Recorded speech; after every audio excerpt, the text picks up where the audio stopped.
ठीक है, तो आज अपन पढ़ेंगे विंडो की विशेषताएं। पिछली क्लास में अपन ने क्या पढ़ा था? विंडो 8.1 की विशेषताएं। नॉर्मली विंडो क्या होती है? अगर आपसे कोई पूछता है कि विंडो क्या होती है, तो आप बोलेंगे कि विंडो एक ऑपरेटिंग सिस्टम है जिससे हमारा कंप्यूटर ऑपरेट होता है, यानी कंप्यूटर चलता है। अगर हमारे कंप्यूटर में विंडो नहीं हो तो हमारा मतलब आपके सामने ये जो कंप्यूटर देख रहा है, आपके सामने भी प्रोजेक्टर है, नीचे आप चलाते हैं, आपके सामने मॉनिटर पर कोई भी स्क्रीन दिखती है, उस पर आपको सॉफ्टवेयर दिखते हैं, ये एप्स दिखते हैं, आप इनको ऑपरेट करते हैं, मतलब चलाते हैं। इस कोई भी आपको डाटा बनाना है, कुछ भी करना, आप एक्सेल चलाते हैं, वर्ड चलाते हैं, तो ये किसकी मदद से चला पा रहे हैं? ऑपरेटिंग सिस्टम की मदद से। अगर विंडो ऑपरेटिंग सिस्टम इसके अंदर नहीं होता तो ये नॉर्मल आपकी एक नॉर्मल टीवी होती है, जैसे कि टीवी भी आपके पास होती है, तो टीवी में आप जिस टाइप का कनेक्शन लेते हैं, अगर आप उसमें कोई पेन ड्राइव वगैरह, कुछ अभी जो स्मार्ट टीवी है में लग जाती है, पेन ड्राइव वगैरह लगाते हैं, तो पेन ड्राइव के अंदर जो डाटा होता है वो देख सकते हो।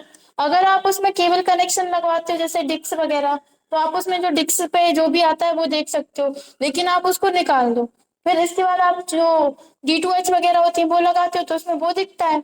ठीक है, और अगर आप उनमें से उसमें कोई भी चीज कनेक्ट मत करो तो वो कैसी रहती है? ओनली नॉर्मल आपके सामने दिख रही है, एलईडी है, और इसके अलावा कुछ नहीं।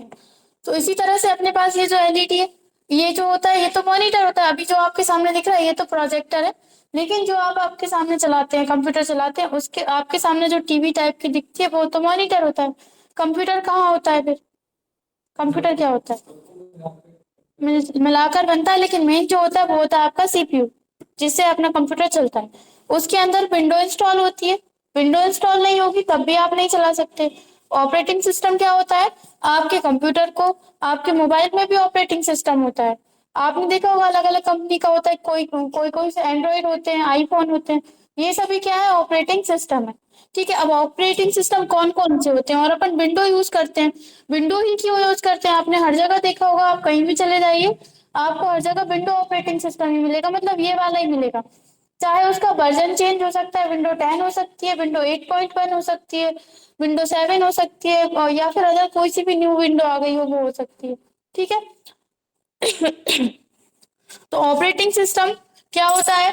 विंडो होती है, लाइनक्स, यूनिक्स और डॉस, डिस्क ऑपरेटिंग सिस्टम, ये सभी ऑपरेटिंग सिस्टम होते हैं। लेकिन और सभी ऑपरेटिंग सिस्टम का अपन क्यों यूज नहीं करते? क्योंकि यूनिक्स, लाइनक्स, डॉस, डॉक्स नहीं, डॉस, DOS। ठीक है, इसमें क्या होता है? आप कीबोर्ड से कमांड देते हैं, कमांड देते हैं आप अपने कीबोर्ड से, वो आपको आउटपुट में शो होता है। जैसे कि अभी अपन को क्या करना है, इसको रिफ्रेश करना है, तो आप क्या करते हो? राइट क्लिक करते हो खाली जगह में, रिफ्रेश पर क्लिक कर देते हो। अगर आपको MS वर्ड खोलना है, आप यहाँ से वर्ड पर जाते हो, अगर आपको डेस्कटॉप पर नहीं मिलता तो आप यहाँ पर स्टार्ट बटन पर जाकर सर्च कर लेते हो, सर्च कर लेते हो तो आ जाता है। लेकिन अगर आप यूनिक्स, लाइनक्स या डॉस चला रहे हैं तो आपको न्यू फोल्डर बनाना रहता है, राइट क्लिक करते हैं, न्यू पर जाकर न्यू फोल्डर बना लेते हैं जहां भी रहता है। लेकिन अगर इनमें से कोई सा मतलब आपके पास विंडो ऑपरेटिंग सिस्टम के अलावा कोई सा ऑपरेटिंग सिस्टम है, तो उसमें आपको कमांड देनी पड़ती है। आपको अपने कीबोर्ड से, उसमें माउस का कोई काम नहीं, आपके कीबोर्ड से आपको कमांड देनी पड़ती है कि अगर आपको न्यू फोल्डर बनाना है तो उसके लिए कमांड देनी पड़ेगी, अगर आपको उस फोल्डर के अंदर जाना है तो उसके लिए आपको कमांड देनी पड़ेगी। आपको C ड्राइव से D ड्राइव में या D ड्राइव से किसी अदर ड्राइव में जाना है, आपको ड्राइव चेंज करना है, कमांड देनी पड़ेगी। अगर आप कुछ भी खोलते हो, आपको आपको आपने जो है इसको खोल लिया, अब आप क्या कर रहे हैं? इसको क्लोज कर रहे हैं। आप क्लोज करना है तो क्या करते हैं? आप क्लोज बटन पर जाते हैं। लेकिन ये प्रोग्राम हमने खोल लिया, हम इस प्रोग्राम के अंदर है, हमें इससे बाहर जाना है, कुछ और खोलना है, तो उसके लिए भी कमांड देनी पड़ेगी। मतलब डॉस, यूनिक्स, लाइनक्स, इनमें क्या रहता है? सभी में कमांड से काम होता है, तो वो हर कोई याद नहीं रख सकता, आप इतनी सारी कमांड्स याद नहीं रख पाएंगे। इसलिए अपन विंडो ऑपरेटिंग सिस्टम यूज कर रहे हैं क्योंकि ये यूजर फ्रेंडली होता है। यूजर फ्रेंडली मतलब ये क्या रहता है? GUI यानी ग्राफिकल यूजर इंटरफेस पर काम करता है। ग्राफिकल का मतलब क्या होता है? आपके सामने इमेज, शेप्स और कलर वगैरह जो रहते हैं, इससे आपको समझ में आता है। हम आपको एक उदाहरण देते हैं, हम विंडो के साथ R प्रेस कर रहे हैं, इसमें हम लिख रहे हैं CMD, और यहाँ से हम ओके कर रहे हैं।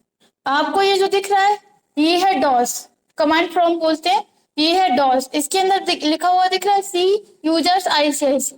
अभी आप सी ड्राइव के अंदर यूजर्स वाले फोल्डर में आईसीआईसी के अंदर है। अगर आप इससे चेंज करना चाहते हैं डायरेक्टली, कमांड दीजिए। अगर आप मतलब डायरेक्टली का यहाँ पर मतलब होता है ड्राइव, ठीक है, ड्राइव चेंज करना चाहते हैं, जैसे हमें डी ड्राइव में जाना है तो कमांड दीजिए, उसमें न्यू फोल्डर बनाना है कमांड दीजिए। आपको एमएस वर्ड की कोई फाइल क्रिएट करनी है तो उसके लिए भी कमांड दीजिए। अब इतनी सारी कमांड्स अपन याद नहीं रख सकते, इसलिए अपन क्या करते हैं, विंडो ऑपरेटिंग सिस्टम का यूज कर सकते हैं, करते हैं। विंडो किसी कई टाइप की होती है, मतलब उनके जो वर्जन होते हैं विंडो के अलग अलग वर्जन होते हैं। आ रहा है समझ में? ठीक है, तो इसकी अपन आज विशेषताएं पढ़ेंगे कि विंडो की क्या विशेषताएं। पिछली क्लास में अपन ने क्या पढ़ा था, विंडो 8.1 की विशेषताएं, और इस क्लास में अपन क्या पढ़ेंगे, विंडो की विशेषता। ठीक है, तो विंडो क्या करता है, सबसे पहला इसका जो है, आप ये पढ़ लेना, आपकी बुक में दिया हुआ है, थ्योरेटिकल है। ठीक है, इसकी सबसे मेन विशेषता क्या है कि ये जी यू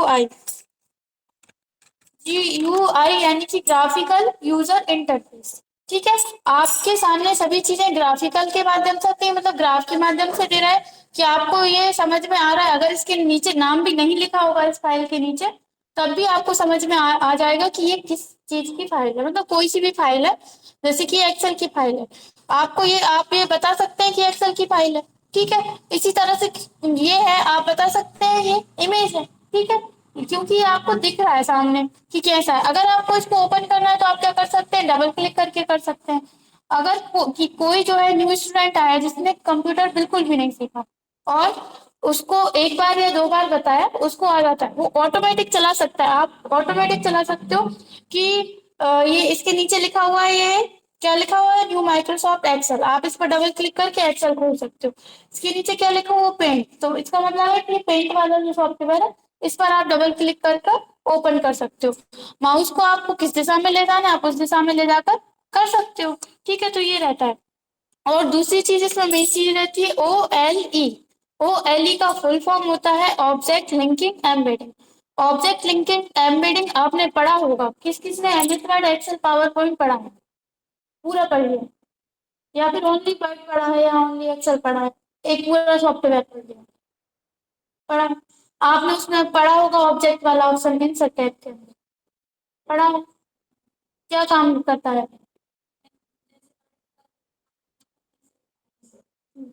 एक्सेल की या किसी अदर सॉफ्टवेयर की, उसको ही OLE बोलते हैं, ऑब्जेक्ट लिंकिंग एम्बेडिंग।